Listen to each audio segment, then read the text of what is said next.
ਸਤਿ ਸ਼੍ਰੀ ਅਕਾਲ, ਸਵਾਗਤ ਹੈ ਤੁਹਾਡਾ ਸਾਰਿਆਂ ਦਾ NRI ਵਰਡ ਦੇ ਵਿੱਚ। ਮੈਂ ਹਾਂ ਰੁਪਿੰਦਰ ਕੌਰ। NRI ਵਰਡ ਦੇ ਵਿੱਚ ਅਸੀਂ NRIs ਵੱਲੋਂ ਕੀਤੀਆਂ ਪ੍ਰਾਪਤੀਆਂ, ਉਹਨਾਂ ਦੀਆਂ ਉਪਲਬਧੀਆਂ ਤੁਹਾਡੇ ਸਾਹਮਣੇ ਲੈ ਕੇ ਆਉਂਦੇ ਹਾਂ ਤੇ ਉਹਨਾਂ ਨਾਲ ਖਾਸ ਤੌਰ ਤੇ ਗੱਲਬਾਤ ਕਰਦੇ ਹਾਂ ਉਹਨਾਂ ਦੀਆਂ ਅਚੀਵਮੈਂਟਸ ਬਾਰੇ, ਉਹਨਾਂ ਵੱਲੋਂ ਕੀਤੇ ਜਾ ਰਹੇ ਕੰਮਕਾਜ ਬਾਰੇ। ਇਸੇ ਤਹਿਤ ਅੱਜ ਖਾਸ ਤੌਰ ਤੇ ਗੱਲਬਾਤ ਕਰਾਂਗੇ ਅਵਲ ਟੈਕਨੋਲੋਜੀ ਦੇ ਪ੍ਰੈਜ਼ੀਡੈਂਟ ਤੇ CEO ਦਾਰਾ ਨਾਗਰਾ ਦੇ ਨਾਲ। ਸੋ ਆਓ ਸ਼ੁਰੂ ਕਰਦੇ ਹਾਂ NRI ਵਰਡ। ਅਵਲ ਟੈਕਨੋਲੋਜੀ ਵੱਲੋਂ ਕੈਨੇਡਾ ਭਰ ਵਿੱਚ ਆਪਣੇ ਸੈਂਟਰਸ ਖੋਲ੍ਹੇ ਜਾ ਰਹੇ ਨੇ। ਇਸੇ ਤਹਿਤ ਬੀਤੇ ਦਿਨੀ ਸਰੀ ਵਿਖੇ ਅਵਲ ਟੈਕਨੋਲੋਜੀ ਵੱਲੋਂ ਆਪਣੀ 100ਵੀਂ ਗ੍ਰੈਜੂਏਸ਼ਨ ਸੈਰੇਮਨੀ ਕੀਤੀ ਗਈ। ਇਸ ਮੌਕੇ ਸਾਡੇ ਸੰਵਾਦਦਾਤਾ ਅਮਰਿਤਜੀਤ ਸਿੰਘ ਸਰਾ ਨੇ ਅਵਲ ਟੈਕਨੋਲੋਜੀ ਦੇ ਪ੍ਰੈਜ਼ੀਡੈਂਟ ਤੇ CEO ਦਾਰਾ ਨਾਗਰਾ ਨਾਲ ਕੀਤੀ ਖਾਸ ਗੱਲਬਾਤ। ਨਾਰਥ ਅਮਰੀਕਾ ਦੀ ਇਕੋਨਮੀ ਦੇ ਵਿੱਚ ਟਰੱਕਿੰਗ ਬਿਜ਼ਨਸ ਇੱਕ ਬਹੁਤ ਵੱਡਾ ਯੋਗਦਾਨ ਪਾਉਂਦਾ ਹੈ ਅਤੇ ਇਸ ਟਰੱਕਿੰਗ ਬਿਜ਼ਨਸ ਦੇ ਵਿੱਚ ਹਜ਼ਾਰਾਂ ਹੀ ਨੌਕਰੀਆਂ ਜੋ ਹੈ ਨਿਰਭਰ ਕਰਦੀਆਂ ਹਨ ਅਤੇ ਇਸ ਬਿਜ਼ਨਸ ਨੂੰ ਕਿੱਦਾਂ ਪ੍ਰੋਫਿਟੇਬਲ ਬਣਾਇਆ ਜਾਵੇ, ਅਵਲ ਟੈਕਨੋਲੋਜੀ ਦੇ ਮੈਨੇਜਿੰਗ ਡਾਇਰੈਕਟਰ ਦਾਰਾ ਨਾਗਰਾ ਭਾਜੀ ਹਮੇਸ਼ਾ ਦਿਨ ਰਾਤ ਕੋਸ਼ਿਸ਼ ਕਰਦੇ ਰਹਿੰਦੇ ਹਨ ਅਤੇ ਨਵੀਂ ਟੈਕਨੋਲੋਜੀ ਟਰੱਕਿੰਗ ਬਿਜ਼ਨਸ ਦੇ ਲਈ ਲੈ ਕੇ ਆਉਂਦੇ ਹਨ। ਅੱਜ ਸਾਡੇ ਨਾਲ ਹਨ ਸਰੀ ਦੇ ਵਿੱਚ ਅੱਜ ਗ੍ਰੈਜੂਏਸ਼ਨ ਇਹਨਾਂ ਦੀ ਹੋ ਰਹੀ ਇੱਥੇ ਸਰੀ ਲੋਕੇਸ਼ਨ ਵਿੱਚ BC ਦੇ ਵਿੱਚ ਅੱਜ ਆਪਣੀ 100ਵੀਂ ਕਲਾਸ ਜਿਹੜੀ ਨਾ ਅਸੀਂ 2010 ਦੇ ਵਿੱਚ ਸ਼ੁਰੂ ਕੀਤਾ ਸੀ ਕੋਰਸ ਅਵਲ ਟਰੱਕਿੰਗ ਡਿਸਪੈਚ ਸਪੈਸ਼ਲਿਸਟ। 2010 ਅਸੀਂ BC ਬ੍ਰਾਂਚ ਸ਼ੁਰੂ ਕੀਤੀ ਸੀ ਅਤੇ ਉਦੋਂ ਤੋਂ ਲੈ ਕੇ ਹੁਣ ਤੱਕ ਆਲਮੋਸਟ ਐਵਰੀ ਮੰਥ ਇੱਕ ਮਹੀਨਾ ਛੱਡ ਕੇ ਅਸੀਂ ਇੱਕ ਕਲਾਸ ਗ੍ਰੈਜੂਏਟ ਕਰ ਰਹੇ ਹਾਂ ਅਤੇ ਸਾਨੂੰ ਬੜੀ ਖੁਸ਼ੀ ਹੈ ਕਿ ਅੱਜ ਸਾਡੀ 100ਵੀਂ ਕਲਾਸ ਜਿਹੜੀ ਹੈ ਇੱਥੇ ਟਰੱਕਿੰਗ ਡਿਸਪੈਚ ਸਪੈਸ਼ਲਿਸਟ ਕੋਰਸ ਤੋਂ ਗ੍ਰੈਜੂਏਟ ਹੋ ਰਹੀ ਹੈ। ਦਾਰਾ ਭਾਜੀ ਤੁਹਾਡੇ ਮੋਢੇ 'ਤੇ ਬਹੁਤ ਵੱਡੀ ਜ਼ਿੰਮੇਵਾਰੀ, ਕਿਉਂਕਿ ਟਰੱਕਿੰਗ ਬਿਜ਼ਨਸ ਇੱਕ ਐਸਾ ਬਿਜ਼ਨਸ ਹੈ ਜਿਸ ਦੇ ਵਿੱਚ ਇਕੱਲੀ ਪੰਜਾਬੀ ਕਮਿਊਨਿਟੀ ਹੀ ਨਹੀਂ, ਹਰ ਕਮਿਊਨਿਟੀ ਦੇ ਲੋਕ ਕੰਮ ਕਰਦੇ ਨੇ ਅਤੇ ਹਰ ਇੱਕ ਨੂੰ ਹੀ ਬਾਰਡਰ ਕ੍ਰਾਸਿੰਗ ਕਰਨੀ ਪੈਂਦੀ ਜਿੱਥੇ ਬੜਾ ਟਾਈਮ ਲੱਗਦਾ। ਅਵਲ ਟੈਕਨੋਲੋਜੀ ਕਿਸ ਐਂਗਲ ਤੋਂ ਹੈਲਪ ਕਰਦੀ ਹੈ ਕਿ ਜਿੱਥੇ ਸਾਡੇ ਟਰੱਕਰ ਭੈਣ ਭਰਾ ਜੋ ਵੱਧ ਤੋਂ ਵੱਧ ਮਨੀ ਬਣਾਉਣ ਅਤੇ ਉਹਨਾਂ ਦਾ ਜਿਹੜਾ ਟਾਈਮ ਹੈ ਉਹ ਸੇਵ ਹੋਵੇ। 2003 'ਚ ਅਸੀਂ ਕੰਪਨੀ ਰਜਿਸਟਰ ਕਰਾਈ ਸੀ ਅਤੇ 2006 ਤੋਂ ਅਸੀਂ ਨਾ ਆਪਣੀ ਕੰਪਨੀ ਦਾ ਮਾਡਲ ਚੇਂਜ ਕਰਕੇ ਕਿ ਟਰੱਕਿੰਗ ਰਿਲੇਟਿਡ ਸਾਰੀਆਂ ਸਰਵਿਸ ਦੇ ਰਹੇ ਹਾਂ। ਪਹਿਲਾਂ ਤਾਂ ਅਸੀਂ ਨਾ ਕਿ ਜੇ ਤੁਸੀਂ ਟਰੱਕਿੰਗ ਨੂੰ ਐਜ਼ ਏ ਸੀਰੀਅਸ ਬਿਜ਼ਨਸ ਲੈਣਾ ਆ, ਉਹਦੀ ਅਸੀਂ ਨਾ ਟ੍ਰੇਨਿੰਗ ਦਿੰਦੇ ਹਾਂ, ਐਜੂਕੇਸ਼ਨ ਪ੍ਰੋਵਾਈਡ ਕਰਦੇ ਹਾਂ ਕਿ ਜੇ ਤੁਸੀਂ ਇਹਨੂੰ ਇੱਕ ਟਰੱਕ ਤੋਂ ਕਿੱਦਾਂ ਵਧਾਉਣਾ, ਕਿੱਦਾਂ ਸਾਰੀ ਸੈਟਅਪ ਕਰਨੀ ਹੈ, ਇਹ 'ਚ ਕਿਹੜੀ ਰੂਲਸ ਰੈਗੂਲੇਸ਼ਨ ਆ, ਕਿੱਦਾਂ ਇਹਨੂੰ ਬਿਜ਼ਨਸ ਮੈਨੇਜਮੈਂਟ ਜਿਹੜੀ ਅਪਰੋਚ ਉਹ ਅਪਲਾਈ ਕਰਕੇ ਇਹਨੂੰ ਫਿਰ ਕਿੱਦਾਂ ਤੁਸੀਂ ਵਧਾ ਸਕਦੇ ਟਰੱਕਿੰਗ ਨੂੰ, ਉਹ ਅਸੀਂ ਟ੍ਰੇਨਿੰਗ ਸ਼ੁਰੂ ਕੀਤੀ ਸੀ। ਉਹਦੇ ਨਾਲ ਦੀ ਨਾਲ ਫਿਰ ਅਸੀਂ ਸਾਰੀ ਕੰਸਲਟਿੰਗ ਪ੍ਰੋਵਾਈਡ ਕਰਦੇ ਹਾਂ ਕਿ ਟਰੱਕਿੰਗ ਜਿਹੜੀ ਨਾ ਬਹੁਤ ਰੈਗੂਲੇਟਡ ਇੰਡਸਟਰੀ ਆ, ਇਹਦੇ ਵਿੱਚ ਬਹੁਤ ਰੈਗੂਲੇਸ਼ਨ ਹੁੰਦੀ ਆ, ਪਰਮਿਟ ਲੈਣੇ ਪੈਂਦੇ ਆ, ਹਰ ਕੁਆਰਟਰਲੀ ਰਿਪੋਰਟਿੰਗ ਕਰਨੀ ਪੈਂਦੀ ਆ, ਉਹ ਅਸੀਂ ਸਾਰਾ ਕੁਛ ਨਾ ਕੰਸਲਟਿੰਗ ਦਿੰਦੇ ਹਾਂ। ਅਤੇ ਤੀਜਾ ਅਸੀਂ ਨਾ ਜਿਹੜਾ ਕੈਨੇਡਾ ਅਤੇ US ਦਾ ਬਹੁਤ ਜਿਹੜੇ ਕੈਨੇਡਾ US ਦਾ ਦੁਨੀਆ ਤੋਂ ਸਭ ਤੋਂ ਜਿਹੜਾ ਬਿਜ਼ੀਐਸਟ ਟ੍ਰੇਡ ਬਾਰਡਰ ਆ ਅਤੇ ਸਾਡੀ ਜਿਹੜੀ ਕੈਨੇਡੀਅਨ ਇਕੋਨਮੀ ਕਾਫੀ US 'ਤੇ ਵੀ ਡਿਪੈਂਡ ਕਰਦੀ ਆ ਅਤੇ ਸਾਡਾ ਜਿਹੜਾ ਫ੍ਰੀ ਟ੍ਰੇਡ ਕਰਕੇ ਨਾ ਕਾਫੀ ਜਿਹੜੀ ਟਰੱਕਿੰਗ ਆ, ਸ਼ਿਪਮੈਂਟ ਆ, ਕੈਨੇਡਾ ਤੋਂ US ਜਾਂਦੀਆਂ, US ਤੋਂ ਕੈਨੇਡਾ ਆਉਣੀਆਂ। ਉਹਦੇ ਲਈ ਅਸੀਂ ਸਾਡੇ ਕੋਲ ਨਾ ਇੱਕ ਤਾਂ ਪੋਰਟਲ ਆ ਗਵਰਨਮੈਂਟ ਦਾ ਕਿ ਜਿਹੜਾ ਟਰੱਕ ਜਾਂਦਾ ਆ ਉਹਨੂੰ ਦੱਸਣਾ ਪੈਂਦਾ ਕਿਹੜਾ ਟਰੱਕ ਆ ਰਿਹਾ, ਕਿਹੜੀ ਸ਼ਿਪਮੈਂਟ ਆ ਰਹੀ ਆ। ਅਤੇ ਸੇਮ ਥਿੰਗ ਜਦੋਂ US ਤੋਂ ਵਾਪਸ ਲੈ ਕੇ ਆਉਂਦੇ ਆ ਫਿਰ ਕਸਟਮ ਕਲੀਅਰੈਂਸ ਕਰਾਉਣਾ ਪੈਂਦਾ ਆ। ਉਹਦੇ ਲਈ ਅਵਲ ਕੋਲ 24 ਘੰਟੇ ਹੈਲਪ ਡੈਸਕ ਆ। ਜਿਹੜੀ ਵੀ ਟਰੱਕਿੰਗ ਕੰਪਨੀ ਨੇ, ਡਰਾਈਵਰ ਨੇ ਪੇਪਰ ਵਰਕ ਚੁੱਕ ਕੇ ਅਵਲ ਨੂੰ ਫੈਕਸ ਕਰ ਦਿੰਦੇ ਆ ਅਤੇ ਅਸੀਂ 24 ਘੰਟੇ ਵਿੱਚ ਉਹਦਾ ਦਾ ਕਸਟਮ ਕਲੀਅਰ ਮੈਨੀਫੈਸਟ ਬਣਾ ਕੇ ਜਿਹੜੇ ਡਰਾਈਵਰ ਸਿੱਧੇ ਅਵਲ ਨਾਲ ਡੀਲ ਕਰਦੇ ਆ। ਉਹ ਸਾਡੀ ਨਾ ਬਹੁਤ ਹੀ ਆਪਣੀ ਸਪੈਸ਼ਲੀ ਆਪਣੇ ਭਾਈਚਾਰੇ ਨੂੰ ਉਹਦਾ ਬਹੁਤ ਫਾਇਦਾ ਆ।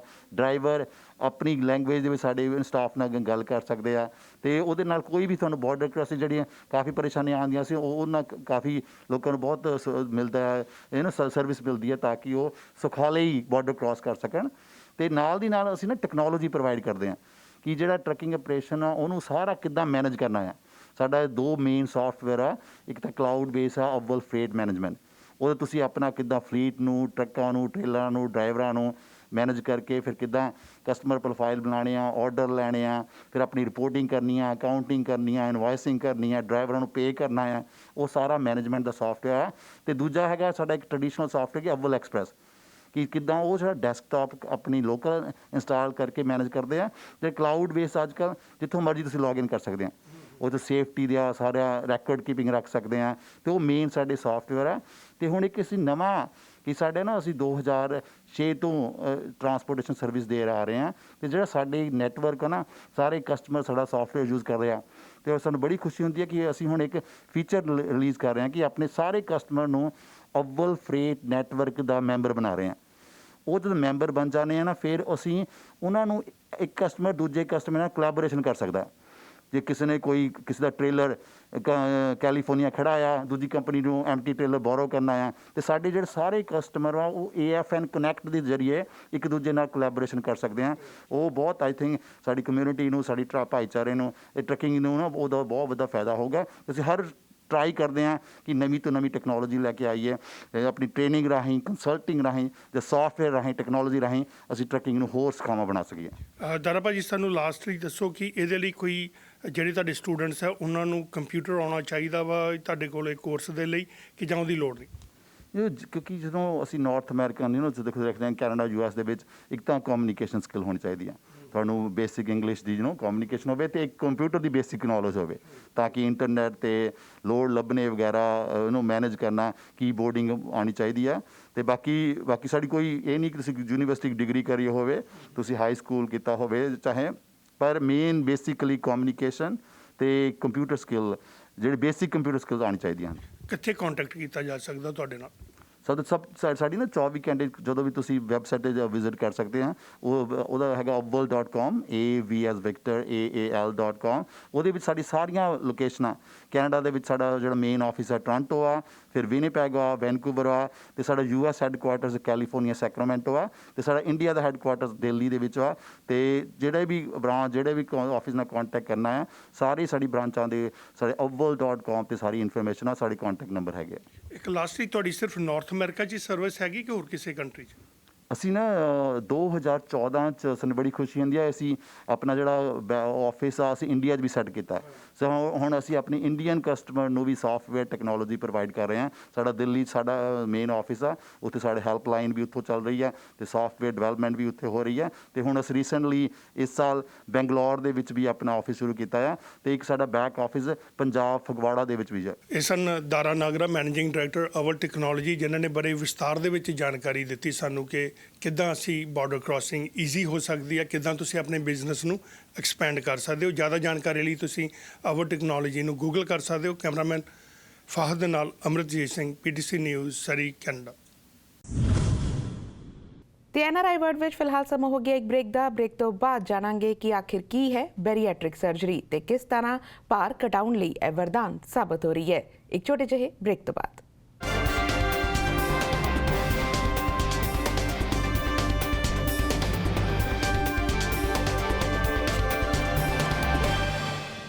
ਬ੍ਰੇਕ ਤੋਂ ਬਾਅਦ NRI ਵਰਡ ਦੇ ਵਿੱਚ ਤੁਹਾਡਾ ਸਵਾਗਤ ਹੈ।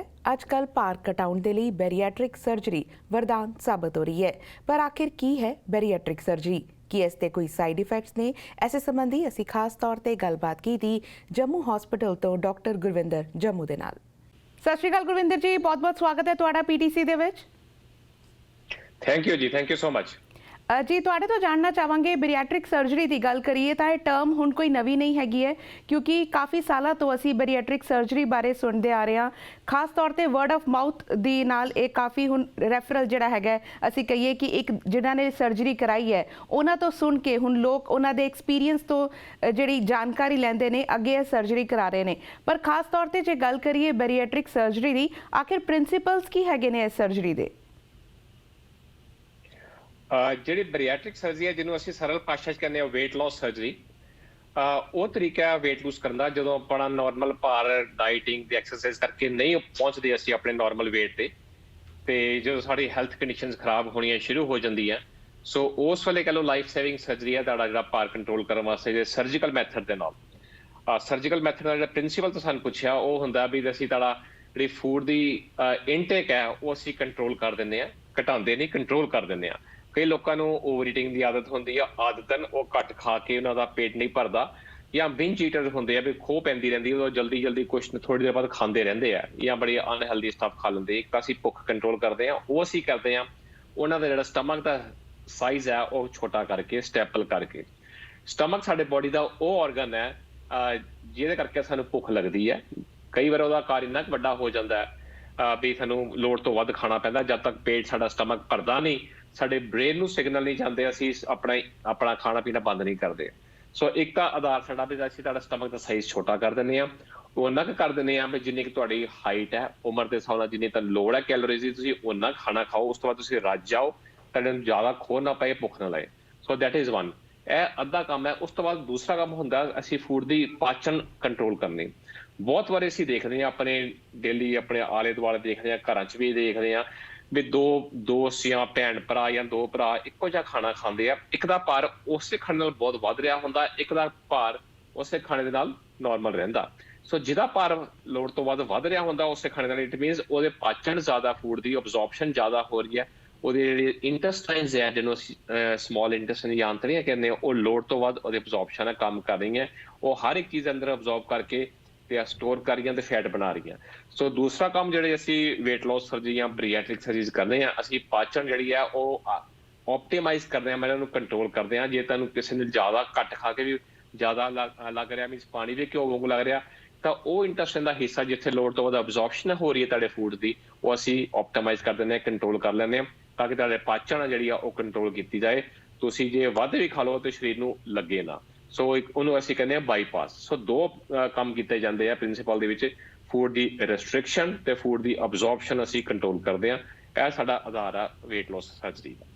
ਜੀ ਬਿਲਕੁਲ, weight loss ਸਰਜਰੀ ਜਿਹੜੀ ਹੈਗੀ ਹੈ ਹੁਣ ਇੱਕ ਅਸੀਂ ਕਹਿ ਸਕਦੇ ਹਾਂ ਕਿ ਇੱਕ ਸਕਸੈਸਫੁਲ ਸਰਜਰੀ ਅੱਜ ਕੱਲ੍ਹ ਦੇ ਦਿਨਾਂ ਵਿੱਚ ਮੰਨੀ ਜਾ ਰਹੀ ਹੈ। ਪਰ ਜੇ ਅਸੀਂ ਖਾਸ ਤੌਰ ਤੇ ਦੇਖੀਏ, ਜਿਵੇਂ ਤੁਸੀਂ ਲੋਕਾਂ ਦੇ ਲਾਈਫ ਸਟਾਈਲ ਦੀ ਗੱਲ ਕੀਤੀ, ਪਰ ਜਦੋਂ ਕਈ ਲੋਕ ਇਸ ਤਰ੍ਹਾਂ ਵੀ ਹੁੰਦੇ ਆ ਜੋ ਆਪਣੇ ਲਾਈਫ ਸਟਾਈਲ ਦੇ ਚਲਦੇ ਆਪਣਾ ਭਾਰ ਨਹੀਂ ਘਟਾ ਪਾਉਂਦੇ ਆਪਣੀ ਡਾਈਟ ਦੇ ਨਾਲ, ਆਪਣੀ ਐਕਸਰਸਾਈਜ਼ ਦੇ ਨਾਲ, ਤਾਂ ਕੀ weight loss ਸਰਜਰੀ ਜਿਹੜੀ ਸਰਜਰੀ ਹੈਗੀ ਹੈ ਬੈਰੀਐਟ੍ਰਿਕ ਸਰਜਰੀ, ਉਹਨਾਂ ਲਈ ਇੱਕ ਆਪਸ਼ਨ ਹੈਗੀ ਹੈ ਜਾਂ ਫਿਰ ਇੱਕ ਮਜਬੂਰੀ? ਜਿਹੜੇ weight loss ਸਰਜਰੀ ਹੈ ਰਵਿੰਦਰ ਜੀ, ਹੁਣ ਉਹਨਾਂ ਨੂੰ ਲਾਈਫ ਸੇਵਿੰਗ ਸਰਜਰੀ ਦਾ ਦੁਨੀਆ ਭਰ ਵਿੱਚ ਦਰਜਾ ਦੇ ਦਿੱਤਾ ਗਿਆ। ਇਹਨੂੰ ਕੋਈ ਕਾਸਮੈਟਿਕ ਸਰਜਰੀ ਨਹੀਂ ਮੰਨਿਆ ਜਾਂਦਾ, it is a life saving surgery. ਬਹੁਤ ਸਾਰੀਆਂ ਕੰਟਰੀਜ਼, ਈਵਨ ਇੰਡੀਆ ਵਿੱਚ ਵੀ ਹੁਣ ਇੰਸ਼ੋਰੈਂਸ ਸੈਕਟਰਸ ਵੀ ਆ ਗਿਆ ਜਿਹੜੇ ਲੋਕਾਂ ਦੀ ਹੈਲਪ ਕਰ ਰਹੇ ਆ। ਅਮਰੀਕਾ ਵਰਗੇ ਦੇਸ਼ਾਂ 'ਚ ਵੀ ਬੜੇ ਸਾਲਾਂ ਤੋਂ ਇੰਸ਼ੋਰੈਂਸ ਸੈਕਟਰ ਸੀ ਜਿਹੜੇ ਲੋਕਾਂ ਨੂੰ ਫ੍ਰੀ ਸਰਜਰੀ ਕਰਾਉਣ ਦੀ ਜਿਹੜੀ ਓਪਰਚੁਨਿਟੀ ਮਿਲਦੀ ਹੈ, ਉਹ ਗਵਰਨਮੈਂਟ ਨੇ ਇਸੇ ਕਰਕੇ ਅਲਾਉ ਕੀਤਾ ਵੀ ਜਿਹੜੀ ਬਰੀਐਟ੍ਰਿਕ ਸਰਜਰੀ ਇੱਕ ਲਾਈਫ ਸੇਵਿੰਗ ਸਰਜਰੀ ਹੈ, ਇੱਕ ਨੈਸੈਸਿਟੀ ਹੈ, ਲਗਜ਼ਰੀ ਨਹੀਂ ਹੈ, ਨੈਸੈਸਿਟੀ ਦੀ ਹੈ, ਜਿਹਦੇ ਨਾਲ ਤੁਸੀਂ ਆਪਣੇ ਲਾਈਫ ਠੀਕ ਕਰ ਸਕਦੇ ਹੋ, ਮੋਟਾਪਾ ਠੀਕ ਕਰ ਸਕਦੇ ਹੋ। ਮੋਟਾਪੇ ਨਾਲ ਬਹੁਤ ਸਾਰੀਆਂ ਸੰਬੰਧਿਤ ਬਿਮਾਰੀਆਂ ਵੀ ਜਿਹੜੀਆਂ ਜੁੜੀਆਂ ਹੁੰਦੀਆਂ, ਲਾਈਕ ਟਾਈਪ 2 ਸ਼ੂਗਰ ਹੋ ਗਈ, ਜਿਹਨੂੰ ਅਸੀਂ ਡਾਇਬੀਟੀਜ਼ ਕਹਿੰਦੇ ਆ, ਟਾਈਪ 2 ਬਲੱਡ ਪ੍ਰੈਸ਼ਰ ਹੋ ਗਿਆ, ਕੋਲੈਸਟਰੋਲ ਹੋ ਗਿਆ, ਸਨੋਰਿੰਗ ਹੋ ਗਈ, ਘਰਾੜੇ ਹੋ ਗਏ, ਸਲੀਪ ਐਪਨੀਆ ਹੋ ਗਿਆ।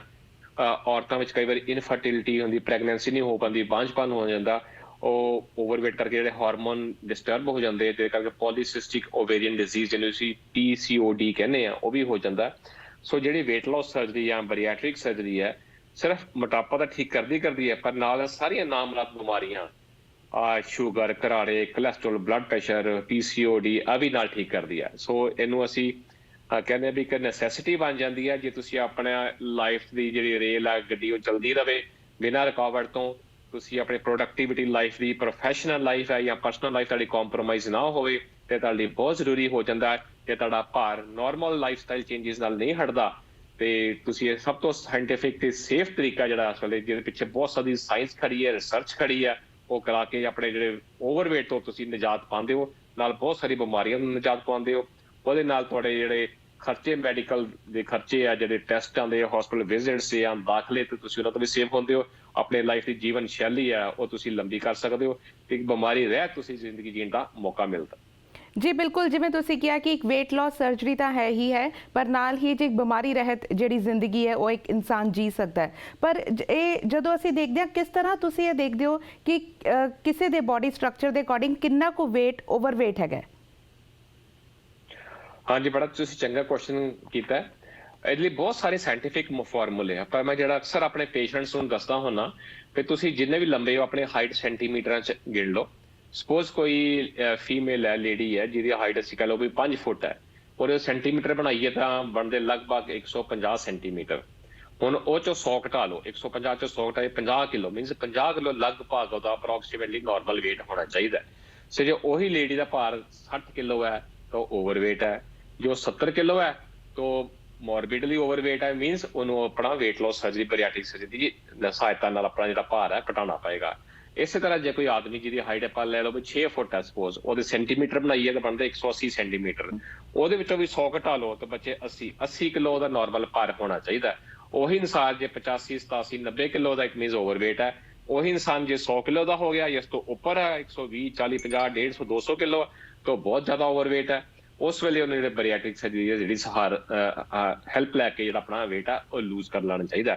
ਸੋ ਬਹੁਤ ਸਾਰੇ ਪੇਸ਼ੈਂਟਸ ਮੈਨੂੰ ਫੋਨ ਕਰਕੇ ਪੁੱਛਦੇ ਆ ਜਾਂ ਕਾਲ ਕਰਕੇ ਪੁੱਛਦੇ ਜਾਂ ਈਮੇਲ ਵੀ ਕਰਦੇ ਆ ਵੀ ਅਸੀਂ ਕਦੋਂ ਇਹਦੀ ਹਿਫਾਜ਼ਤ ਲੈ ਸਕਦੇ ਹਾਂ। ਸੋ ਉਹਨਾਂ ਲਈ ਮੈਂ ਦੱਸਦਾ ਵੀ ਆਪਣੇ ਹਾਈਟ ਸੈਂਟੀਮੀਟਰ ਦੇਖ ਲਓ। ਜੇ ਤੁਸੀਂ ਆਪਣੇ ਨਾਰਮਲ ਭਾਰ ਨਾਲੋਂ ਘੱਟੋ ਘੱਟ 17-18 ਦੀ ਦਰ ਟੱਪਗੇ ਓਵਰਵੇਟ ਦੀ, ਵੀ ਜਿਹੜਾ 80 ਕਿਲੋ ਦਾ ਇਨਸਾਨ 95 ਕਿਲੋ 100 ਕਿਲੋ 125 150 ਜਾਂ ਇਹੋ ਜਿਹੇ ਦਰ ਟੱਪ ਚੁੱਕੇ ਹੋ ਤੇ ਤੁਸੀਂ ਸਰਜਰੀ ਦੇ ਪਾਤਰ ਹੋ। ਤੁਸੀਂ ਸਰਜਰੀ ਦੀ ਹੈਲਪ ਲੈ ਕੇ ਆਪਣਾ ਜਿਹੜਾ weight ਆ ਉਹ ਤੁਸੀਂ ਲੂਜ਼ ਕਰ ਸਕਦੇ ਹੋ। ਜੀ ਬਿਲਕੁਲ। ਵੈਸੇ ਤਾਂ ਅਸੀਂ ਕਾਫੀ ਸਾਲਾਂ ਤੋਂ ਸੁਣ ਰਹੇ ਹਾਂ weight loss ਸਰਜਰੀ ਬਾਰੇ, ਕਾਫੀ ਅਸੀਂ ਲੋਕਾਂ ਦੇ ਐਕਸਪੀਰੀਅੰਸ ਵੀ ਸੁਣੇ ਆ ਜਿਨ੍ਹਾਂ ਲੋਕਾਂ ਨੇ ਸਰਜਰੀ ਕਰਾਈ ਹੈ। ਬਟ ਜਦੋਂ ਵੀ ਇੱਕ ਸਰਜਰੀ ਦਾ ਨਾਂ ਆਉਂਦਾ ਨਾ, ਇੱਕ ਡਰ ਲੋਕਾਂ ਦੇ ਮਨਾਂ ਵਿੱਚ ਆ ਜਾਂਦਾ ਹੈ। ਤਾਂ ਉਹ ਡਰ ਇਹ ਵੀ ਹੁੰਦਾ ਹੈ ਕਿ ਕਿਸ ਤਰ੍ਹਾਂ ਹੋਏਗੀ ਇਹ ਸਰਜਰੀ, ਕਿੰਨਾ ਕੁ ਟਾਈਮ ਲੱਗੇਗਾ, ਜਾਂ ਫਿਰ ਕੀ ਇਸ ਦੇ ਕੋਈ ਸਾਈਡ ਇਫੈਕਟਸ ਵੀ ਹੈਗੇ ਨੇ? ਸੋ ਅਸੀਂ ਜੰਮੂ ਹਸਪੀਟਲ ਜਲੰਧਰ ਵਿੱਚ ਸਨ 2007 ਤੋਂ ਡਿਫਰੈਂਟ weight loss ਸਰਜਰੀ ਦੇ ਆਪਰੇਸ਼ਨ ਕਰ ਰਹੇ ਹਾਂ ਤੇ ਮੈਂ ਆਪਣੇ ਦੇਖਣ ਸੁਣਨ ਵਾਲਿਆਂ ਨੂੰ ਦੱਸਦੇ ਹਾਂ ਵੀ ਸਾਰੇ ਆਪਰੇਸ਼ਨ ਅਸੀਂ ਲੈਪਰੋਸਕੋਪਿਕ ਟੈਕਨੀਕ ਮੀਨਸ ਦੂਰਬੀਨ ਵਿਧੀ ਨਾਲ ਕੀਤੇ ਜਾਂਦੇ ਆ। ਕੋਈ ਲੰਬੀ ਚੀਰ ਫਾੜ ਜਾਂ ਕੱਟ ਵੱਢ ਨਹੀਂ ਕੀਤੀ ਜਾਂਦੀ ਤੇ ਜਿਹਦੇ ਕਰਕੇ ਬੈੱਡ ਰੈਸਟ ਕਰਨੀ ਪਏ ਜਾਂ ਕੋਈ ਬਲੱਡ ਦੀ ਰਿਕੁਆਇਰਮੈਂਟ ਹੋਵੇ। ਸੋ ਸਾਰੇ ਬਿਲਕੁਲ ਛੋਟੇ 1-1 ਸੈਂਟੀਮੀਟਰ ਨਾਮਾਤਰ ਕੱਟ ਹੁੰਦੇ ਪੇਟ ਦੇ ਹਿੱਸੇ ਦੇ, ਜੋ 4 ਜਾਂ 5 ਦਿੱਤੇ ਜਾਂਦੇ ਆ ਤੇ ਜਿਹੜਾ ਵੀ ਆਪਰੇਸ਼ਨ ਕਰਨਾ ਹੋਵੇ ਉਸ ਤੋਂ ਕਰ ਲੈਣ। ਲਾਈਕ ਕਈ ਲੋਕਾਂ ਨੂੰ ਲੋੜ ਹੁੰਦੀ ਸਿਰਫ ਭੁੱਖ ਕੰਟਰੋਲ ਕਰਨ ਦੀ, ਉਹਨਾਂ 'ਚ ਸਿਰਫ ਸਟਮਕ ਦਾ ਸਾਈਜ਼ ਛੋਟਾ ਕਰਦੇ ਆ, ਸਲੀਪ ਆਪਰੇਸ਼ਨ ਕਰਦੇ ਆ। ਕਈ ਲੋਕੀ ਵੀ ਘੱਟ ਖਾਂਦੇ ਆ ਫਿਰ ਵੀ weight ਵੱਧਦੇ ਭਾਈ, ਪਾਣੀ ਵੀ ਕਿਉਂ ਲੱਗਦਾ, ਤੇ ਉਹਨਾਂ ਨੂੰ ਅਸੀਂ ਬਾਈਪਾਸ ਆਪਰੇਸ਼ਨ ਰეკਮੈਂਡ ਕਰਦੇ ਹਾਂ। ਬਾਈਪਾਸ ਆਪਰੇਸ਼ਨ ਹੁੰਦੇ ਆ ਜਿਹਦੇ ਵਿੱਚ ਸਮਾਲ ਇੰਟੈਸਟਾਈਨ ਥੋੜੀ ਜਿਹੀ ਅਸੀਂ ਬਾਈਪਾਸ ਕਰ ਦਿੰਦੇ ਹਾਂ, ਤਕਰੀਬਨ 1 ਜਾਂ 1.5 ਜਾਂ 2 ਮੀਟਰ ਡਿਪੈਂਡਿੰਗ ਅਪਨ ਪੇਸ਼ੈਂਟ ਕਿੰਨੀ ਓਵਰਵੇਟ ਹੈ। ਤੇ ਕਈ ਹੁੰਦੇ ਲੋਕ ਜਿਹੜੇ ਬੋਡੀ ਦੇ ਬਿਲਕੁਲ ਵੀ ਸਕਾਰ ਜਾਂ ਕੱਟ 1 ਸੈਂਟੀਮੀਟਰ ਦਾ ਵੀ ਨਹੀਂ ਲਵਾਉਣਾ ਚਾਹੁੰਦੇ, ਉਹਨਾਂ ਲਈ ਅਸੀਂ ਟੋਟਲ ਐਂਡੋਸਕੋਪਿਕ ਮੈਥਡ ਮੀਨਸ ਮੂੰਹ ਰਾਹੀਂ ਦੂਰਬੀਨ ਕੈਮਰਾ ਪਾ ਕੇ ਐਂਡੋਸਕੋਪ ਰਾ ਕੇ ਸਟਮਕ ਦਾ ਸਾਈਜ਼ ਛੋਟਾ ਕਰ ਦਿੰਦੇ ਆ, ਜਿਹਨੂੰ ਅਸੀਂ ਐਂਡੋਸਕੋਪਿਕ ਸਲੀਵ ਗੈਸਟ੍ਰੋਪਲਾਸਟੀ ਕਹਿੰਦੇ ਆ। ਜਿਹਦੇ ਵਾਸਤੇ ਇੱਕ ਦਿਨ ਦੀ ਸਿਰਫ ਹਸਪੀਟਲ ਸਟੇ ਹੈ ਤੇ ਆਪਰੇਸ਼ਨ ਕਰਕੇ ਬਿਨਾਂ ਕਿਸੇ ਕੱਟ ਵੱਟ ਤੋਂ ਪੇਸ਼ੈਂਟ ਅਗਲੇ ਦਿਨ ਘਰ ਜਾ ਸਕਦਾ। ਤੇ ਉਹਦਾ ਫਾਇਦਾ ਵੀ ਇੱਕ ਕਾਸਮੈਟਿਕਲੀ ਤਾਂ ਰਿਜ਼ਲਟ ਮਿਲਦਾ, ਕਿਸੇ ਕੋਈ ਤੁਹਾਨੂੰ ਦੇਖ ਕੇ ਕਹਿ ਨਹੀਂ ਸਕਦਾ ਵੀ ਸਰਜਰੀ ਕੀਤੀ ਹੋਗੀ, ਕੋਈ ਸਰੀਰ ਦੇ ਉੱਪਰ ਕੋਈ ਪੱਟੀ ਜਾਂ ਕੱਟ ਆਉਂਦਾ ਹੀ ਨਹੀਂ ਉਹਦੇ ਵਿੱਚ। ਇਹ ਉਹਨਾਂ ਲੋਕਾਂ ਲਈ ਹੈ ਜਿਹੜੇ ਆਪਣੇ ਸਰੀਰ ਤੇ ਕੋਈ ਕੱਟ ਨਹੀਂ ਲਵਾਉਣਾ ਚਾਹੁੰਦੇ, ਜਾਂ ਉਹ ਲੋਕ ਹੈ ਜਿਹੜੇ ਅਨਫਿਟ ਹੈ ਸਰਜਰੀ ਲਈ, ਜਾਂ ਜਿਹੜਾ ਲੰਬਾ ਚੌੜਾ ਕੰਮ ਆਪਣੇ ਸਰੀਰ ਤੇ ਨਹੀਂ ਕਰਨਾ ਚਾਹੁੰਦੇ, ਉਹਨਾਂ ਲਈ ਅਸੀਂ ਐਂਡੋਸਕੋਪਿਕ ਸਲੀਵ ਗੈਸਟ੍ਰੋਪਲਾਸਟੀ, ਜਿਹਨੂੰ ਅਸੀਂ ਸ਼ਾਰਟ ਫਾਰਮ ਵਿੱਚ ESG ਕਹਿੰਦੇ ਆ। ਤੇ ਮੈਨੂੰ ਫਖਰ ਨਾਲ ਦੱਸ ਰਿਹਾ ਵੀ Jammu hospital Jalandhar north India ਦਾ ਸਭ ਤੋਂ ਪਹਿਲਾ ਹਸਪੀਟਲ ਹੈ ਜਿੱਥੇ ESG ਦੇ ਪ੍ਰੋਸੀਜਰ ਨਾਲ ਅਸੀਂ weight loss ਦੇ ਆਪਰੇਸ਼ਨ ਹੁਣ ਅਸੀਂ ਸ਼ੁਰੂ ਕਰ ਦਿੱਤੇ ਆ। ਫਿਰ ਇਸ ਤੋਂ ਇਲਾਵਾ ਹੋਰ ਕੁਝ ਆਪਰੇਸ਼ਨ ਹੈ ਜਿਹੜੇ ਬਹੁਤ ਓਵਰ ਸੁਪਰ ਵੀਜ਼ ਪੇਸ਼ੈਂਟ ਲਈ ਜਿਹੜੇ ਆਪਣੇ ਨਾਰਮਲ ਭਾਰ ਨੂੰ ਡਬਲ ਜਾਂ ਟ੍ਰਿਪਲ ਹੋ ਗਏ ਆ, ਉਹਨਾਂ ਲਈ ਹੋਰ ਵੱਡੇ ਆਪਰੇਸ਼ਨ ਹੈ ਜਿਹਨੂੰ ਅਸੀਂ ਬਿਲੀਓ ਪੈਨਕ੍ਰੀਆਟਿਕ ਡਿਵਰਸ਼ਨ ਕਹਿੰਦੇ ਆ, ਜਾਂ ਲੌਂਗ ਬਾਈਪਾਸ ਮਿਨੀ ਗੈਸਟ੍ਰਿਕ ਬਾਈਪਾਸ ਕਹਿੰਦੇ ਆ, ਜਿਨ੍ਹਾਂ ਨੇ ਕਰ 150 ਕਿਲੋ ਤੋਂ ਉੱਪਰ ਜਿਹੜਾ ਭਾਰ ਘਟਾਉਣਾ, ਉਹਨਾਂ ਲਈ ਅਸੀਂ ਉਹ ਵਾਲੇ ਆਪਰੇਸ਼ਨ ਅਸੀਂ ਅਵੇਲੇਬਲ ਕਰਵਾਉਂਦੇ ਹਾਂ। ਜੀ ਗੁਰਵਿੰਦਰ ਜੀ, ਜਿਵੇਂ ਤੁਸੀਂ ਦੱਸਿਆ ਕਿ ਕਿੰਨੇ ਤਰ੍ਹਾਂ ਦਾ ਟ੍ਰੀਟਮੈਂਟ ਹੈਗਾ, ਕਿੰਨੇ ਤਰ੍ਹਾਂ ਦੇ ਆਪਰੇਸ਼ਨਸ ਹੈਗੇ ਹੈ, ਪਰ ਇੱਕ ਸਵਾਲ ਲੋਕਾਂ ਦੇ ਮਨਾਂ ਵਿੱਚ ਇਹ ਵੀ ਹੁੰਦਾ ਹੈ ਕਿ it's just one time operation and they are done, ਜਾਂ ਫਿਰ ਕੁਝ ਸਮੇਂ ਲਈ ਉਹਨਾਂ ਨੂੰ ਕੁਝ ਮੈਡੀਸਿਨਸ ਜਿਹੜੀਆਂ ਹੈਗੀਆਂ ਉਹ ਲੈਣੀਆਂ ਪੈਂਦੀਆਂ? ਕੁਝ ਇਹੋ ਜਿਹੇ ਆਪਰੇਸ਼ਨ ਹੈ ਜਿਹਦੇ ਆਪਰੇਸ਼ਨ ਤੋਂ ਬਾਅਦ ਤੁਹਾਨੂੰ ਕੁਝ ਮੈਡੀਸਿਨਸ ਲਾਈਕ ਮਲਟੀਵਿਟਾਮਿਨਸ ਜਿਹੜੇ ਹੋ ਗਏ, ਕੈਲਸ਼ੀਅਮ ਹੋ ਗਿਆ, B12 ਹੋ ਗਿਆ, ਆਇਰਨ ਹੋ ਗਿਆ, ਉਹ ਲੈਣੇ ਪੈਂਦੇ ਆ। ਸੋ ਅਸੀਂ ਰეკਮੈਂਡ ਕਰਦੇ ਹਾਂ। ਵੈਸੇ ਤਾਂ ਹਰ ਇੱਕ weight loss ਆਪਰੇਸ਼ਨ ਤੋਂ ਬਾਅਦ ਤੁਸੀਂ ਇਹੋ ਜਿਹੇ ਵਿਟਾਮਿਨਸ ਜਿਹੜੇ ਉਹ ਲਓ, ਉਹ ਹਰ ਕੰਟਰੀ 'ਚ ਓਵਰ ਦਾ ਕਾਊਂਟਰ ਮਿਲ ਜਾਂਦੀ ਆ, ਤੁਹਾਨੂੰ ਕੋਈ ਡਾਕਟਰ ਦੀ ਪ੍ਰਿਸਕ੍ਰਿਪਸ਼ਨ ਨਹੀਂ ਚਾਹੀਦੀ। ਉਹ ਇਸ ਕਰਕੇ ਦਿੰਦੇ ਆ ਬਿਕੋਜ਼ ਤੁਹਾਡੀ ਫੂਡ ਦੀ ਅਬਜ਼ੌਰਪਸ਼ਨ ਘਟਾਈ ਹੈ, ਫੂਡ ਦੀ ਅਮਾਊਂਟ ਘਟਾਈ ਹੈ, ਫਿਰ ਤੁਹਾਡੇ ਕਦੇ ਵਿਟਾਮਿਨਸ ਦੀ ਕਦੇ ਅਬਜ਼ੌਰਪਸ਼ਨ ਜਾਂ ਅਮਾਊਂਟ ਨਾ ਘਟੇ, ਕਿਸੇ ਕਰਕੇ ਤੁਹਾਨੂੰ ਉਹਦੇ ਸਿੰਪਟਮਸ ਜਾਂ ਡੈਫੀਸ਼ੀਐਂਸੀ ਨਾ ਹੋਏ, ਕੋਈ ਵੀਕਨੈਸ ਨਾ ਹੋਏ। ਉਹ ਅਸੀਂ ਇhtiyat ਦੇ ਤੌਰ ਤੇ ਹਰ ਇੱਕ ਪੇਸ਼ੈਂਟ ਰეკਮੈਂਡ ਕਰਦੇ ਹਾਂ ਵੀ ਆਫਟਰ ਸਰਜਰੀ ਤੁਸੀਂ ਮਲਟੀਵਿਟਾਮਿਨ ਦੀ ਡੋਜ਼ ਐਵਰੀ ਡੇ ਤੁਸੀਂ ਵਾਂਸ ਡੇ ਜ਼ਰੂਰ ਲੈਣੀ ਹੈ। ਬਾਕੀ ਤੁਹਾਡੀਆਂ ਦਵਾਈਆਂ ਲਾਈਕ ਸ਼ੂਗਰ ਦੀਆਂ, ਬਲੱਡ ਪ੍ਰੈਸ਼ਰ ਦੀਆਂ, ਕੋਲੈਸਟਰੋਲ ਦੀਆਂ, ਉਹ ਸਲੋਲੀ ਹੌਲੀ ਤੁਹਾਡੀ ਲਾਈਫ ਤੋਂ ਅਸੀਂ ਕੱਢ ਦਿੰਦੇ ਆ। ਜਿਹੜੇ ਪੇਸ਼ੈਂਟ ਇਨਸੂਲਿਨ ਤੇ ਵੀ ਹੁੰਦੇ ਸ਼ੂਗਰ ਕਰਕੇ, ਉਹਨਾਂ ਦਾ ਇਨਸੂਲਿਨ ਵੀ ਸਟਾਪ ਹੋ ਜਾਂਦੀ ਆ ਜਾਂ ਬਹੁਤ ਘੱਟ ਮਾਤਰਾ ਤੇ ਆ ਜਾਂਦੇ ਆ।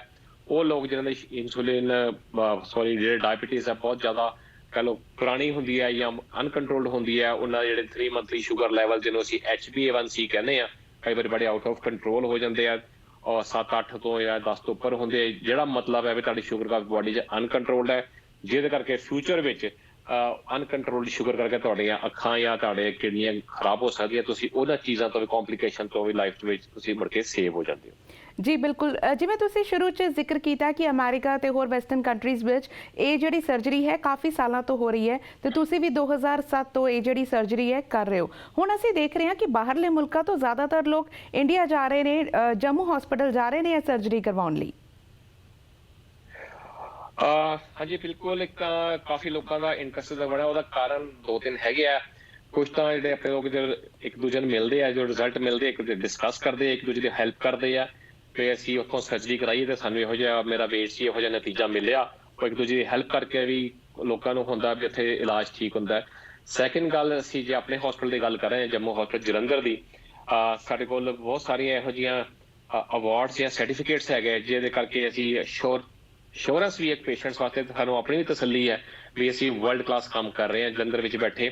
ਲਾਈਕ ਜਿਹੜਾ ਜੰਮੂ ਹਸਪੀਟਲ ਜਲੰਧਰ ਪਿਛਲੇ 6 ਸਾਲ ਤੋਂ NABH ਮਾਨਤਾ ਪ੍ਰਾਪਤ ਹੈ। NABH ਇੰਡੀਆ ਦੀ ਉਹ ਹਾਈਐਸਟ ਹੈਲਥ ਕੇਅਰ ਏਜੰਸੀ ਹੈ ਜਿਹੜੇ ਹਸਪੀਟਲਸ ਨੂੰ ਗਾਰਡ ਕਰਦੀ ਹੈ ਵੀ ਹਸਪੀਟਲ ਕਲੀਨ ਕੰਮ ਹੋ ਰਿਹਾ, ਐਥੀਕਲ ਕੰਮ ਹੋ ਰਿਹਾ ਤੇ ਪੂਰਾ ਡਿਸਪਲਿਨ ਵੇ ਨਾਲ ਕੰਮ ਹੋ ਰਿਹਾ, ਕੋਈ ਗਲਤ ਪ੍ਰੈਕਟਿਸ ਨਹੀਂ ਹੋ ਰਹੀ। ਉਹ ਪਿਛਲੇ 6 ਸਾਲ ਦੇ ਵਿੱਚ ਜਿਹਦੇ ਵਿੱਚ ਪੇਸ਼ੈਂਟ ਸੇਫਟੀ ਸਭ ਤੋਂ ਪਹਿਲੇ ਦੇਖੀ ਜਾਂਦੀ ਹੈ ਤੇ ਐਥੀਕਲ ਪ੍ਰੈਕਟਿਸ ਦੇਖੀ ਜਾਂਦੀ ਹੈ। ਉਸ ਤੋਂ ਇਲਾਵਾ ਜਿਹੜਾ ਜੰਮੂ ਹਸਪਤਾਲ ਜਲੰਧਰ SRC ਰੈਕੋਗਨਾਈਜ਼ਡ ਸੈਂਟਰ ਹੈ। SRC ਇੱਕ ਅਮਰੀਕਾ ਦੀ ਬਾਡੀ ਹੈ, ਸਰਜੀਕਲ ਰਿਵਿਊ ਕਾਰਪੋਰੇਸ਼ਨ ਵਿੱਚ, ਜਿਹਨੇ ਮੈਨੂੰ ਪਿਛਲੇ 5 ਸਾਲ ਤੋਂ ਮਾਸਟਰ ਸਰਜਨ ਨਾਲ ਸਨਮਾਨਿਤ ਕੀਤਾ ਗਿਆ। ਉਹ ਵੀ ਇੱਕ NABH ਸੰਸਥਾ ਵਾਂਗ ਅਮਰੀਕਾ ਕੰਟਰੋਲ ਕਰਦੀ ਹੈ ਵੀ ਹਸਪੀਟਲ ਵਿੱਚ ਇੱਕ ਐਥੀਕਲ ਅੱਛਾ ਕੰਮ ਤੇ ਵਿਦਨ ਡਿਸਪਲਿਨ ਤੇ ਫਰੇਮਵਰਕ ਚ ਹੋ ਰਿਹਾ, ਕੋਈ ਗਲਤ ਪ੍ਰੈਕਟਿਸ ਨਹੀਂ ਹੋ ਰਹੀ। ਸਾਡੀ ਐਕਸਪਰਟੀਜ਼ ਦੇਖੀ ਜਾਂਦੀ ਹੈ, ਸਾਡੇ ਵੋਲੀਅਮ ਆਫ ਵਰਕ ਦੇਖਿਆ ਜਾਂਦਾ, ਸਾਡੇ ਨਤੀਜੇ ਦੇਖੇ ਜਾਂਦੇ ਆ। ਇਸ ਤੋਂ ਇਲਾਵਾ ਇੱਕ ਏਸ਼ੀਅਨ ਬੋਡੀ ਆ IEF Indian international excellence federation ਵੱਲੋਂ ਵੀ ਜਿਹੜਾ ਜੰਮੂ ਹਸਪੀਟਲ ਅੱਜ ਕੱਲ੍ਹ ਉਹਦਾ ਮੈਂਬਰ ਹੈ, ਜਿਹਦੇ ਅਧੀਨ ਵਿੱਚ ਸਾਡੀਆਂ ਸਰਵਿਸਿਜ਼ ਐਟ ਪਾਰ ਇੰਟਰਨੈਸ਼ਨਲ ਲੈਵਲ ਤੇ ਅਸੀਂ ਮੁਹੱਈਆ ਕਰਵਾਉਂਦੇ ਹਾਂ। ਸੋ ਜਿਹੜਾ ਸਾਡੇ ਆਪਰੇਟਿੰਗ ਰੂਮਸ ਵੀ ਹੈ ਉਹ OR1 ਟੈਕਨੋਲੋਜੀ, OR1 ਜਰਮਨੀ ਦੀ ਟੈਕਨੋਲੋਜੀ ਜਿਹਦੇ ਅਧੀਨ ਜਿਹੜੇ ਸਾਡੇ ਆਪਰੇਸ਼ਨ ਰੂਮਸ ਹੈ ਇੱਕ infection free, bacteria free, virus free ਹੁੰਦੇ ਆ, ਜਿੱਥੇ ਅਸੀਂ ਪੇਸ਼ੈਂਟ ਨੂੰ ਐਂਟੀਬਾਇਓਟਿਕ ਦੇਣ ਦੀ ਜ਼ਰੂਰਤ ਨਹੀਂ ਪੈਂਦੀ ਆਪਰੇਸ਼ਨ ਦੇ ਦੌਰਾਨ ਜਾਂ ਆਪਰੇਸ਼ਨ ਤੋਂ ਬਾਅਦ। ਪੇਸ਼ੈਂਟ 1 ਜਾਂ 2 ਦਿਨ ਦੀ ਹਸਪਤਾਲ ਸਟੇ ਤੋਂ ਬਾਅਦ ਬਿਨਾਂ ਇਨਫੈਕਸ਼ਨ ਤੋਂ, ਬਿਨਾਂ ਕਿਸੇ ਡਰ ਖੌਫ ਤੋਂ ਆਪਣੇ ਘਰ ਜਾ ਪੜ ਸਕਦਾ। ਸੋ ਇਹੋ ਜਿਹੀਆਂ ਕੁਆਲਿਟੀਜ਼ ਦੇਖਦੇ ਹੋਏ ਪੇਸ਼ੈਂਟ ਦੀ ਜਦੋਂ ਵਰਡ ਆਫ ਮਾਊਥ ਟਰੈਵਲ ਕਰਦਾ ਤੇ ਮੇਰੇ ਖਿਆਲ ਉਹਨਾਂ ਦਾ ਆਪਣਾ ਰੁਝੇਵਾਂ ਬਣਦਾ ਵੀ ਅਸੀਂ ਉੱਥੇ ਜਾ ਕੇ ਸਰਜਰੀ ਕਰਾਈਏ। ਬਾਕੀ ਇੰਡੀਆ ਵਿੱਚ ਜਿਹੜੇ ਇਸ ਵੇਲੇ ਟੈਕਨੋਲੋਜੀਕਲ ਐਡਵਾਂਸਿਸ ਹੈ ਉਹਦੇ ਕਰਕੇ ਵੀ ਲੋਕਾਂ ਦਾ ਕਾਫੀ ਇੰਟਰਸਟ ਹੈ। ਐਂਡ ਮੋਰ ਓਵਰ ਜਿਹੜੇ ਸਭ ਤੋਂ ਫੋਰਮੋਸਟ ਹੈ ਜਿਹੜੇ ਸਾਡੇ ਰੇਟਸ ਹੈ ਉਹ ਇੰਟਰਨੈਸ਼ਨਲ ਲੈਵਲ ਤੋਂ ਕਾਫੀ ਘੱਟ ਹੈ, ਹਰ ਇੱਕ ਦੀ ਪੋਕੇਟ ਨੂੰ ਫਿਟ ਕਰਦੇ ਆ ਤੇ ਹਰ ਇੱਕ ਸਰਜਰੀ, ਹਰ ਇੱਕ ਡਿਫਰੈਂਟ ਸਰਜਰੀ ਸਾਡੇ ਹਸਪੀਟਲ ਵਿੱਚ ਅਵੇਲੇਬਲ ਹੈ। ਆਈ ਥਿੰਕ ਸੋ ਆ ਜ਼ਿਆਦਾ ਕਾਰਨ ਹੈ ਵੀ ਲੋਕੀ ਕਹਿੰਦੇ ਵੀ ਹਰ ਫੈਸਿਲਿਟੀ ਸਾਨੂੰ ਅੰਡਰ ਵਨ ਰੂਫ ਉੱਥੇ ਮਿਲਦੀ ਹੈ। ਜੀ ਡਾਕਟਰ ਜੰਮੂ ਤੁਹਾਡੇ ਤੋਂ ਜਾਣਨਾ ਚਾਹਾਂਗੇ ਕਿ ਜਿਵੇਂ ਤੁਸੀਂ ਕਿਹਾ ਕਿ ਇਹ ਸਰਜਰੀ ਪੂਰੀ ਤਰ੍ਹਾਂ ਸੇਫ ਹੈਗੀ ਹੈ ਤੇ ਕਾਫੀ ਸਾਲਾਂ ਤੋਂ ਤੁਸੀਂ ਇਹ ਸਰਜਰੀ ਕਰਦੇ ਵੀ ਆ ਰਹੇ ਹੋ। ਇੱਕ ਸਵਾਲ ਇਹ ਵੀ ਬਣਦਾ ਹੈ ਕਿ ਹਰ ਏਜ ਗਰੁੱਪ ਲਈ ਇਹ ਸਰਜਰੀ ਸੇਫ ਹੈ, ਕਿਉਂਕਿ ਕਈ ਵਾਰੀ ਅਸੀਂ ਦੇਖਿਆ ਕਿ ਜਿਨ੍ਹਾਂ ਨੇ ਹਲੇ ਵਿਆਹ ਕਰਵਾਉਣ ਬਾਰੇ ਸੋਚ ਰਹੇ ਨੇ ਪਰ ਮੋਟਾਪਾ ਜ਼ਿਆਦਾ ਹੈਗਾ, ਉਹ ਫਿਟ ਹੋਣਾ ਚਾਹੁੰਦੇ ਨੇ, ਕਿ ਉਹ ਲੋਕ ਵੀ ਇਹ ਸਰਜਰੀ ਕਰਵਾ ਸਕਦੇ ਨੇ? ਹਾਂਜੀ ਬਿਲਕੁਲ, ਹਰ ਏਜ ਗਰੁੱਪ ਵਾਸਤੇ ਜਿਹੜੀ ਸਰਜਰੀ ਹੈ ਸੇਫ ਹੈ। ਜਿਵੇਂ ਕਿ ਅਸੀਂ ਆਪਣੇ ਹਸਪੀਟਲ ਦੀ ਗੱਲ ਕਰੀਏ ਜਲੰਧਰ ਜੰਮੂ ਹਸਪੀਟਲ ਦਾ, ਅਸੀਂ 11 ਸਾਲ ਦੇ ਬੱਚੇ ਦਾ ਵੀ ਆਪਰੇਸ਼ਨ ਕਰ ਚੁੱਕੇ ਹਾਂ ਤੇ ਸਭ ਤੋਂ ਸੀਨੀਅਰ ਕਿਸੇ 84 ਸਾਲ ਦਾ ਵੀ ਆਪਰੇਸ਼ਨ ਕਰ ਚੁੱਕੇ ਹਾਂ। ਜੇ ਅਸੀਂ ਯੰਗਸਟਰ ਜਿਹੜੇ ਮੈਰਿਜੇਬਲ ਏਜ ਦੇ ਲੜਕੇ ਲੜਕੀਆਂ ਨਾਲ ਬਿਲਕੁਲ ਸੇਫ ਹੈ। ਬਹੁਤ ਸਾਰੀਆਂ ਲੜਕੀਆਂ ਨੇ ਆਪਰੇਸ਼ਨ ਕਰਾਇਆ ਜਿਹਨਾਂ ਦਾ ਜਾਂ ਇਮੀਡੀਏਟਲੀ ਮੈਰਿਜ ਤੋਂ ਬਾਅਦ ਕਰਾਇਆ ਜਾਂ ਕੁਝ ਸਾਲਾਂ ਬਾਅਦ ਕਰਾਇਆ ਜਿਹਨਾਂ ਨੂੰ ਪ੍ਰੈਗਨੈਂਸੀ ਦੀ ਪ੍ਰੋਬਲਮ ਸੀ। ਜਿਵੇਂ ਕਿ ਮੈਂ ਦੱਸਿਆ ਵੀ ਇਨਫਰਟੀਲਿਟੀ ਵੀ ਹੋ ਜਾਂਦੀ ਹੈ ਮੋਟਾਪੇ ਕਰਕੇ। ਸੋ ਕਿਸੇ ਵੀ ਏਜ ਗਰੁੱਪ 'ਚ ਵੀ ਤੁਹਾਡੀ ਮੈਰਿਜ ਹੋਣ ਵਾਲੀ ਹੈ ਜਾਂ ਹੋ ਚੁੱਕੀ ਹੈ ਜਾਂ ਨੀਅਰ ਫਿਊਚਰ ਸਾਲ 6 ਮਹੀਨੇ 'ਚ ਹੋਣ ਵਾਲੀ ਹੈ, ਤੁਸੀਂ ਇਹ ਸਰਜਰੀ ਸੇਫਲੀ ਕਰਾ ਸਕਦੇ ਹੋ, ਭਾਵੇਂ ਮੇਲ ਹੈ ਭਾਵੇਂ ਫੀਮੇਲ ਹੈ। ਕਿਉਂਕਿ ਹਰ ਪੱਖੋਂ ਮੋਟਾਪੇ ਵੱਲੋਂ ਵੀ ਤੁਹਾਡੀ ਸੁੰਦਰਤਾ ਵੀ ਵੱਧਦੀ ਹੈ, ਬਿਮਾਰੀਆਂ ਤੋਂ ਵੀ ਛੁਟਕਾਰਾ ਮਿਲਦਾ ਹੈ, ਤੁਹਾਡੀ ਰੀਪਰੋਡਕਟਿਵ ਹੈਲਥ ਹੈ ਵੀ ਅੱਗੇ ਫਿਊਚਰ 'ਚ ਬੱਚੇ ਹੋਣ ਦੀ ਜਿਹੜੀ ਕੈਪੈਸਿਟੀ ਹੈ ਉਹਦੇ ਚਾਂਸਿਸ ਵੀ ਵੱਧ ਜਾਂਦੇ ਜਿਹੜੇ ਕਿ ਮੋਟਾਪੇ ਕਰਕੇ ਕਈ ਵਾਰੀ ਘਟ ਜਾਂਦੇ ਹੋ। ਸੋ ਕਿਸੇ ਉਮਰ 'ਚ ਸਰਜਰੀ ਕਰਾ ਕੇ ਤੁਸੀਂ ਆਪਣੇ ਆਪ ਮੋਟਾਪੇ ਤੋਂ ਜਾਨ ਛੁਡਾ ਸਕਦੇ ਹੋ। ਜੀ ਬਿਲਕੁਲ, ਬਹੁਤ ਬਹੁਤ ਧੰਨਵਾਦ ਤੁਸੀਂ ਸਮਾਂ ਕੱਢਿਆ ਸਾਡੇ ਚੈਨਲ ਦੇ ਲਈ ਤੇ ਇਹ ਇੰਪੋਰਟੈਂਟ ਇਨਫੋਰਮੇਸ਼ਨ ਜਿਹੜੀ ਹੈਗੀ ਹੈ weight loss ਸਰਜਰੀ ਬਾਰੇ, ਇਸ ਦੇ ਬਾਰੇ ਇਨਫੋਰਮੇਸ਼ਨ ਸਾਂਝੀ ਕੀਤੀ ਹੈ। ਅੰਤ ਦੇ ਵਿੱਚ ਤੁਸੀਂ ਆਪਣੇ ਵੱਲੋਂ ਕੁਝ ਐਡ ਕਰਨਾ ਚਾਹੋਗੇ ਖਾਸ ਤੌਰ ਤੇ ਸਾਡੇ ਵਿਊਅਰਸ ਦੇ ਲਈ? ਹਾਂਜੀ, ਬਹੁਤ ਸਾਰੇ ਸਾਨੂੰ ਕਾਲਸ ਜਾਂ ਮੈਸੇजेस ਆਉਂਦੇ, ਈਮੇਲਸ ਵੀ ਆਉਂਦੀਆਂ ਜਿਹੜੇ ਇੰਟਰਸਟਿਡ ਲੋਕਾਂ ਨੂੰ, ਉਹਨਾਂ ਮਨ 'ਚ ਇਹੀ ਹੁੰਦਾ ਵੀ ਸਰਜਰੀ ਦਾ ਰਿਸਕ ਬਹੁਤ ਹੁੰਦਾ, ਲੋਕਾਂ ਨੂੰ ਡਰ ਬਹੁਤ ਹੁੰਦਾ ਹੈ। ਉਹਦੇ ਵਾਸਤੇ ਇੱਕ ਸਾਡਾ YouTube ਦਾ ਚੈਨਲ ਵੀ ਹੈ, ਉਹ ਮੇਰੇ ਆਪਣੇ ਨਾਂ ਤੇ ਡਾਕਟਰ DRGS ਜੰਮੂ ਦੇ ਨਾਂ ਤੇ ਤੁਸੀਂ ਵਿਜ਼ਿਟ ਕਰੋ। ਤੁਹਾਨੂੰ ਬਹੁਤ ਸਾਰੇ ਉੱਥੇ ਸਾਡੇ ਟੈਸਟੀਮੋਨੀਅਲਸ ਮਿਲ ਜਾਣਗੇ, ਲੋਕਾਂ ਦੇ ਵਿਊਜ਼ ਪਾਏ, ਆਪਣੇ ਫੋਨ ਨੰਬਰਸ ਵੀ ਦਿੱਤੇ ਆ ਜਿਨ੍ਹਾਂ ਨੇ ਸਰਜਰੀ ਹੁਣ ਕਰਾਈ ਹੈ ਜਾਂ ਅੱਜ ਤੋਂ 10 ਸਾਲ ਪਹਿਲੇ ਵੀ ਕਰਾਈ ਹੈ। ਤੁਸੀਂ ਉਹਨਾਂ ਨੂੰ ਮਿਲੋ, ਗੱਲਬਾਤ ਕਰੋ, ਉਹਨਾਂ ਦੇ ਵਿਊਜ਼ ਲਓ। ਜਿਹੜੇ ਤੁਹਾਡੇ ਮਨ 'ਚ ਵਹਿਮ ਹੈ ਤੁਸੀਂ ਪਹਿਲੇ ਉਹਨਾਂ ਨੂੰ ਕਲੀਅਰ ਕਰੋ, ਫਿਰ ਤੁਸੀਂ ਸਾਨੂੰ ਕੰਟੈਕਟ ਕਰੋ। ਆਪਣੇ ਆਪ ਤੁਹਾਡੇ ਜਿਹੜੇ ਦਲੇਰੀ ਤਾਂ ਆ ਜਾਏਗੀ, ਤੁਹਾਡੇ ਮਨ 'ਚ ਜਿਹੜੇ ਵਹਿਮ ਹੈ, ਡਾਊਟਸ ਹੈ, ਉਹ ਤੁਹਾਡੇ ਨਿਕਲ ਜਾਣਗੇ। ਫਿਰ ਵੀ ਤੁਹਾਡੇ ਮਨ 'ਚ ਕੋਈ ਵਹਿਮ ਹੈ related to weight loss surgery, ਤੁਸੀਂ ਮੈਨੂੰ ਜਾਂ ਸਾਡੀ ਟੀਮ ਨੂੰ ਕਾਲ ਕਰੋ, ਅਸੀਂ ਤੁਹਾਡੇ ਸਾਰੇ ਕੁਐਸਚਨਸ ਦਾ ਆਨਸਰ ਅਸੀਂ ਦਿਆਂਗੇ। ਥੈਂਕ ਯੂ ਸੋ ਮਚ ਜੀ, thank you so much and stay safe. So ਹੁਣ ਤੱਕ ਲਈ ਬਸ ਇੰਨਾ ਹੀ। ਫਿਲਹਾਲ ਮੈਨੂੰ ਦਿਓ ਇਜਾਜ਼ਤ, ਤੁਸੀਂ ਰੱਖੋ ਆਪਣਾ ਖਿਆਲ ਤੇ ਦੇਸ਼ ਦੁਨੀਆ ਦੀਆਂ ਖਬਰਾਂ ਲਈ ਬਣੇ ਰਹੋ PTC ਦੇ ਨਾਲ।